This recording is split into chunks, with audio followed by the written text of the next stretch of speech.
Hey guys, it's Sarah. I'm back with the Boutique Hub today to talk to you about finding cash in your business. One of the biggest issues that I see is the business owner not paying themselves.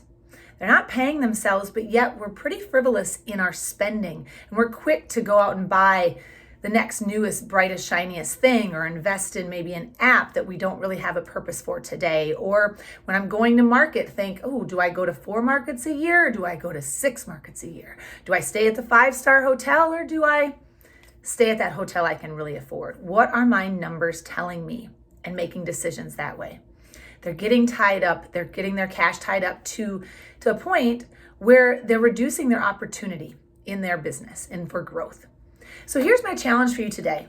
Take a look around. Take a look around in your life. Take a look around in your business and identify some things that you've spent money on that maybe you didn't need to.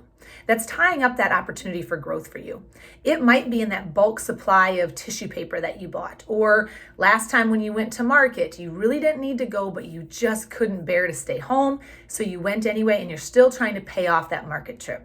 Because when you got there, you lived the big life, right? Or maybe it's those 5 or 6 other vendors that you've invested in that you didn't really have a purpose for, you weren't sure who the customer was, and you didn't give it all the attention it needed. And now that item is just sitting here growing and aging on your store floor in your warehouse. It's not turning over into cash. Maybe it's supplies. Maybe it's that second location. Maybe it's a nicer vehicle than what you could really afford.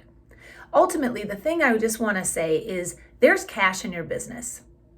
You just might be disguised in something other than dollar bills. So how do we turn that back into cash? What can we do? How can we liquidate those things? How can we get active and make that work for you?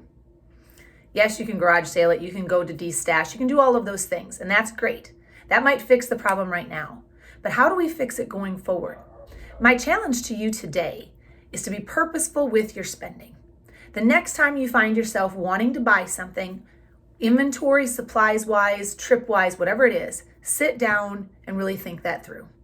Look at your numbers. See what you are budgeted for, what you can afford, what you're trending for, and how bad you really need it. And make sure if you're investing in a course or you're investing in a service or you're investing in an app or you're investing in anything, you have a timeline of when you plan to use it and how you're going to measure that ROI.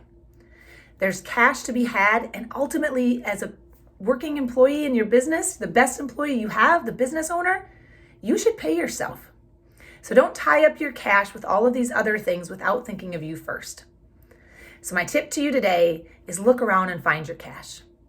And then step 2, next time you move forward in spending anything in your business, make sure it's purposeful. Now, join me for my next video where I'm going to talk about markup and the difference between 2-time and 3-time markup and how that really affects the bottom dollar in your business when it comes to cash and time. But ultimately, guys, there's cash in there. We just have to go find it.